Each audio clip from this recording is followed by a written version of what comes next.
देखिए, आज हम बताएंगे कि प्राकृतिक संख्या क्या होती है और किस प्रकार से हम, यदि हमें प्रथम प्राकृतिक संख्याओं का योग निकालना है तो हम कैसे करके निकालेंगे। तो सबसे पहले प्राकृतिक संख्या की, प्राकृतिक संख्या किसे कहते हैं कि गिनती की संख्या को प्राकृत संख्या कहते हैं। यानी कि हम जिस संख्या से किसी वस्तु को गिन सकते हैं उन संख्याओं को हम प्राकृतिक संख्या कहेंगे। यानी प्राकृतिक संख्या, सबसे छोटी प्राकृतिक संख्या कौन सी होगी? एक होगी, क्योंकि एक से छोटी कोई भी ऐसी संख्या नहीं है जिससे हम किसी वस्तु को गिन सकते हैं। एक से अगर हम एक में से एक को घटा देंगे तो हमारे पे क्या आएगा? जीरो। जीरो आ गया। तो जीरो, यदि हमने कहा मेरे पास जीरो पेन है तो जीरो पेन का मतलब क्या हो गया? मेरे पास पेन नहीं है। इसलिए जीरो प्राकृतिक संख्या नहीं है। सबसे छोटी प्राकृतिक संख्या कौन होगी? एक। यानी प्राकृतिक संख्या किसे कहते हैं कि जिन संख्याओं से हम किसी वस्तु को गिन सकते हैं उसको हम प्राकृतिक संख्या कहेंगे। तो ठीक है, तो ये आपकी एक परिभाषा हो गई कि गिनती की संख्या को प्राकृतिक संख्या कहते हैं। और इसी के साथ आपको ये भी मालूम होगा कि सबसे छोटी प्राकृतिक संख्या कौन होगी? सबसे छोटी प्राकृतिक संख्या एक। सबसे छोटी प्राकृतिक संख्या एक। और यदि मैं आपसे कहूं कि सबसे बड़ी प्राकृतिक संख्या क्या होगी, तो आप ये देखिएगा कि गिनती, अगर मैंने कोई भी संख्या यहां पे, बड़ी से बड़ी संख्या आप लिख दीजिएगा।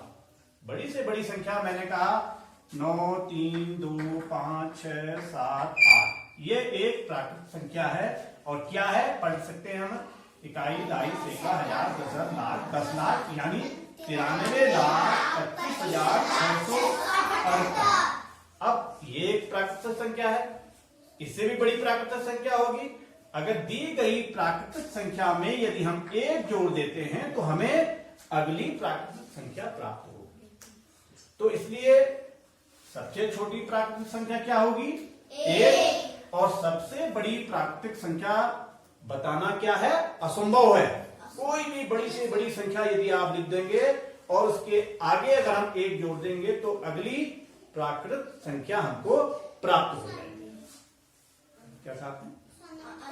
अनंत होती है। यानी कि उसको काउंट करना, बता पाना संभव नहीं है। तो समझ गए आप सबसे पहले कि प्राकृतिक संख्या किसे कहते हैं, सबसे छोटी प्राकृतिक संख्या क्या है, और सबसे बड़ी प्राकृतिक संख्या क्या होती है, वह बता पाना मुश्किल है, वो अनंत होती है। तो ठीक हो गया।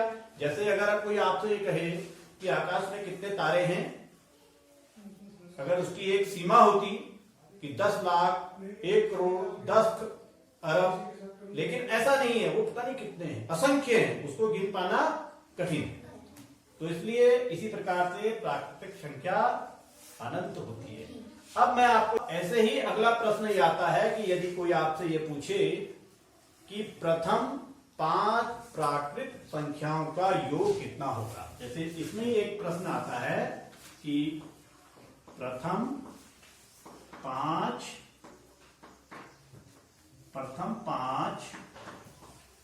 प्राकृतिक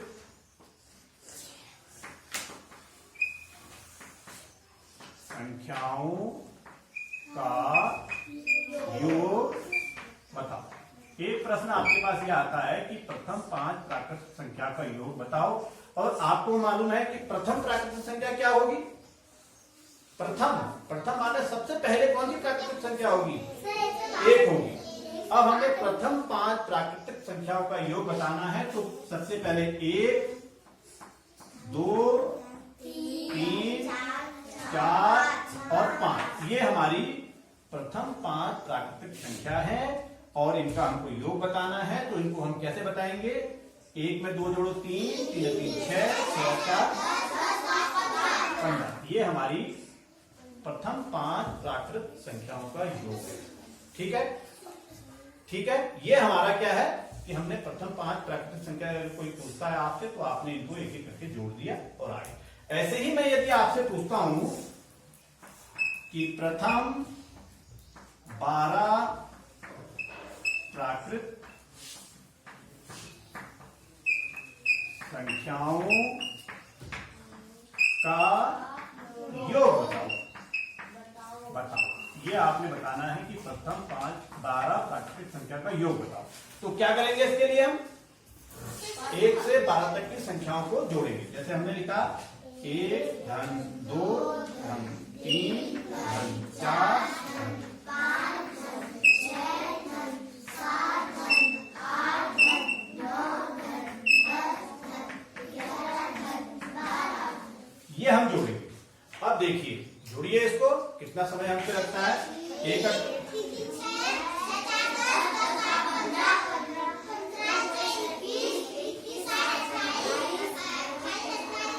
बोलो 36 45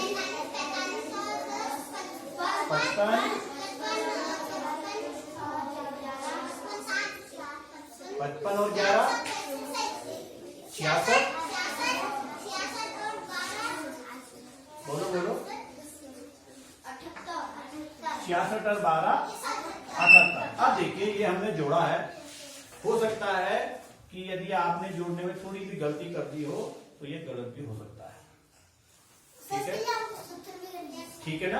अब आप इसको एक बार और जोड़ लेते हैं 1 2 3 3 3 6 4 10 5 15 6 21 28 28 36 36 9 45 10 55 55 और 11 66 66 और 12 78। बिल्कुल सही आपका है। ठीक है, लेकिन आपने देखा होगा कि 1 से 5 तक मैंने आपको दी थी, हमारे जितने आप सभी बच्चे इसको बता पा रहे थे, और जब मैंने 1 से 12 तक की दी, यहां तक तो सबने जोड़ा, उसके आगे आप सब लोग हो गए, 1 2 ही बच्चे हमारे बता रहे थे। तो देखिए, ऐसे प्रश्नों को सॉल्व करने के लिए, ये तो केवल 12 है, यदि कोई आपसे पूछे प्रथम 25 प्राकृत संख्याओं का योग कितना होगा, तो वो भी हम ऐसे निकालेंगे कि 1 से लेके 25 तक लिखेंगे, फिर इनको जोड़ेंगे। हो सकता है कि हमारे जोड़ने में गलती भी हो जाएगी, तो इस प्रकार, हाँ, तो इसके लिए क्या होगा कि ऐसे प्रश्नों को सॉल्व करने के लिए हमारे पास क्या है, एक सूत्र है। तो क्या सूत्र है बताइए? पहले प्रथम n प्राकृत संख्याओं का योग बराबर, क्या सूत्र है बताइए? n ब्रैकेट n प्लस 1,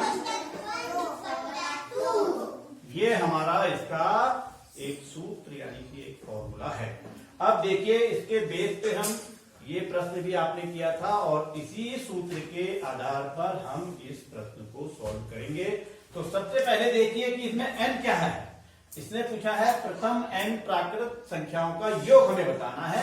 तो प्रथम n, जैसे इस प्रश्न में था कि प्रथम 12 प्राकृत संख्याओं का योग बताना है, तो यहाँ पे प्रथम n प्राकृतिक संख्याओं का योग निकालने का सूत्र क्या है? n कोष्टक n plus 1 bracket close upon 2 बटा 2। ठीक है, अब यहाँ पे जो हमने प्रथम n है, तो n क्या होगा जिसको हमसे पूछा गया है, तो यहाँ पे हमारा n क्या हो गया? 12। अब ये सवाल बन गया कि प्रथम 12 प्राकृत संख्याओं का योग। अब हमने सूत्र लगाना है, n बराबर क्या माना हमने? 12 माना। अब देखिए, मैं इसको मान लेता हूं। आप सबसे पहले ये समझिए कि n माने क्या हुआ, n का जो आपको निकालना है n बराबर। अब आप इसको सूत्र में रख लीजिएगा। सूत्र है हम पे n 12 ब्रैकेट n कितना हो जाएगा हम पे? 12 धन 1 बटा 2। ये आपने लिख लिया। अब इसको सॉल्व कीजिए। देखिए, ये 12 आ गया और ये ब्रैकेट हमारा ऐसे ही रहेगा। 12 धन 1 बराबर कितना हो गया हमारे पे? 13 बटा 2। ठीक आ गया। अब क्या करेंगे हम? ब्रैकेट को हटाएंगे। जब ब्रैकेट यदि हमारा हटता है तो ब्रैकेट हटते हुए वह गुणा के चिन्ह में परिवर्तित हो जाता है।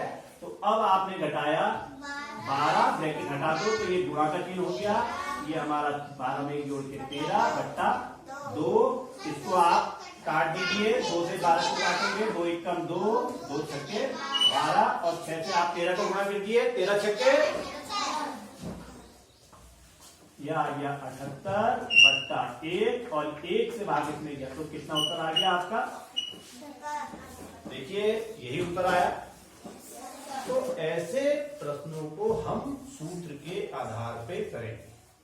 मैं ऐसे ही आपको एक दो प्रश्न और कराता हूं, फिर आप उनको सॉल्व करेंगे। ऐसे ही मैं आपको एक दूसरा प्रश्न देता हूं। देखिएगा, प्रश्न है कि प्रथम, कोई भी संख्या लिख सकते हैं, बताइए। प्रथम 26 प्राकृत संख्याओं का योग बताओ। ये एक प्रश्न है। आप देखिए भाई, आपको दोनों तरीके से आता होगा कि ये आंसर हो गया आपका। इसको हम ऐसे भी कर सकते हैं, जिसको सूत्र याद नहीं होता है वो क्या करेगा, 1 धन 2 धन 3 धन धन ऐसा कर करके वो कहां तक लिखेगा, ये करेगा 1 2 3 कर करके क्या करेगा, धन 26 और फिर इसका उत्तर निकालेगा। तो इसमें आपको बहुत समय लग जाएगा और आपकी गलती होने के चांस ज्यादा रहेंगे। इसलिए ऐसे बड़े सवालों को हम कैसे सॉल्व करेंगे, सूत्र के आधार पर करेंगे। तो हम क्या लिखेंगे, प्रथम, पहले सूत्र को लिखेंगे। सूत्र आप जरूर लिखेगा, प्रथम n प्राकृत संख्याओं का योग। सूत्र में बार बार लिखने के लिए इसलिए कह रहा हूं कि आपको जिससे यह सूत्र को याद हो जाए। तो क्या सूत्र होता है इसका, n ब्रैकेट n प्लस 1। ठीक है, अब आपको मालूम है कि n क्या है हमारे पास, 26। n हमारे पास क्या है, 26 ब्रैकेट, बोलो बोलो, आ गया आपका यहाँ तक। अब ऐसे ही करेंगे, बराबर 26 को हमने 26 टोटल 26 अरे 2, फिर क्या करेंगे,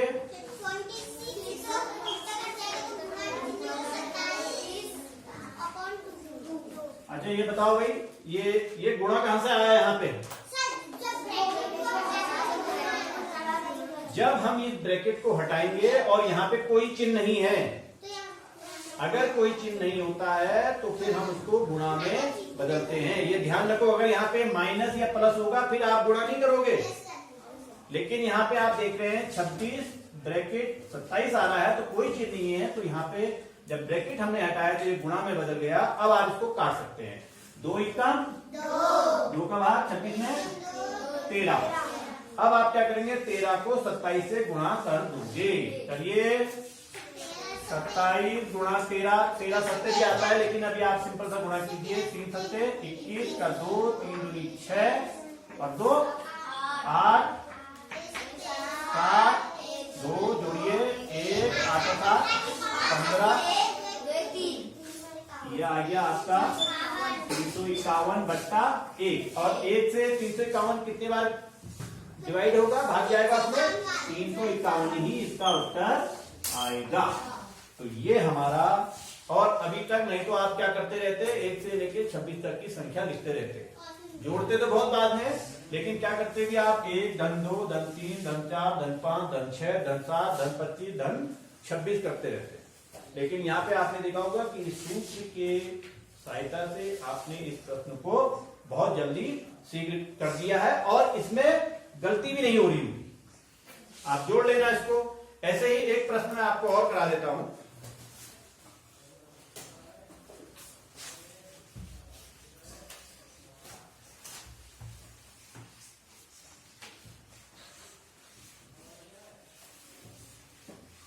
ठीक है, एक प्रश्न मैं आपको और कराता हूं, तो कोई भी बच्चा बोलेगा कि किस संख्या का आपने निकालना है। प्रथम 30, 30 तो 26 और 30 में कोई फर्क, और बड़ा बोलो। प्रथम, इससे भी ऊपर गिनती होती है। प्रथम मैं 75 लिख देता हूं, या बोलो 70 से आगे बोलो, 78 बोल दिया, चलो ठीक है। प्रथम 78 प्राकृत, ध्यान से देखिएगा, संख्याओं का योग बताओ। एक प्रश्न आपके पास ही है, ठीक है, क्या है ये बोलो।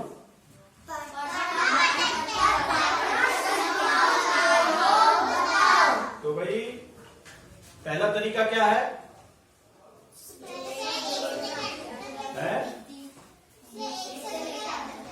पहला तरीका तो यह है, आप ऐसा करेंगे, 1 धन 2 धन 3 धन 4 धन 5 धन 6 धन 75 धन 76 धन 78, मैंने ये गिनती ली, ठीक है। और फिर आप इसको जोड़ लोगे इसको? नहीं, जोड़ तो लोगे, लेकिन क्या लगेगा, समय बहुत लगेगा।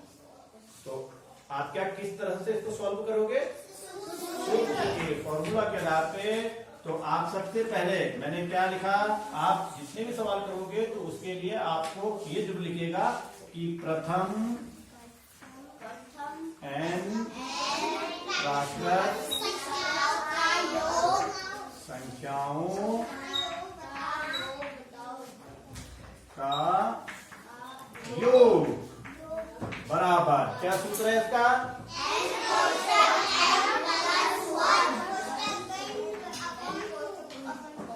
ये इसका सूत्र है। तो आप बताओ इसमें n क्या है? 78। क्यों है 78? क्यों है 78? कोई बताएगा क्यों है 78? बोलो। हाँ बोलो बोलो, सरस बताओ। हाँ 78 को n, लेकिन ये है कि यहाँ पे ये है प्रथम 78 प्राकृतिक संख्या का योग, और ये क्या है? n। तो n हमने क्या मान लिया? 78, ठीक है। तो प्रथम n, यानी कि n इसको n बराबर क्या हो गया हमारा पे? n बराबर आपने क्या माना? तो अब रख दीजिए आप इसको सूत्र में, ये हो जाएगा हमारा n बराबर 78 धन 1 बट्टा 2 अपॉन 2, करिए इसको। अब ये हो गया हमारा 78 ब्रैकेट कौन करा हमने, 78 79 2। अब आप इसको काट करिए, ये हो गया 78 ब्रैकेट हटा देंगे हम, गुणा 79 2। अब ये बताइए 2 से ये पूरी बात कटेगा? क्यों नहीं कटेगा? हाँ, क्योंकि उसकी इकाई में क्या है? 9। तो 2 का विभाज्यता का नियम सबको मालूम होना चाहिए कि जिस संख्या की इकाई में 1 3 5 7 और 9 होगा, वह संख्या 2 से विभाजित नहीं होगी, पूरी तरह विभाजित नहीं होगी। इसलिए इसमें 8 है तो हम सीधे इसका भाग इसमें ले देंगे, यह पूर्णतः विभाजित होगी। चलिए 2 1 कम, काटिए इसको, 2 3 बचा 1, 18 हो गया, 2 में 18। अब क्या करोगे? 39 39 को 79 से गुणा करके आप रखोगे, यहाँ पे रख दीजिएगा गुणा 79 करो, जैसे 9 में बोलो, फटाफट बोलो।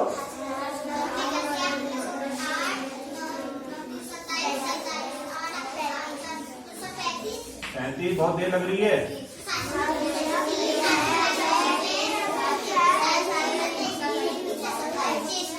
27 जोड़ दीजिए, 1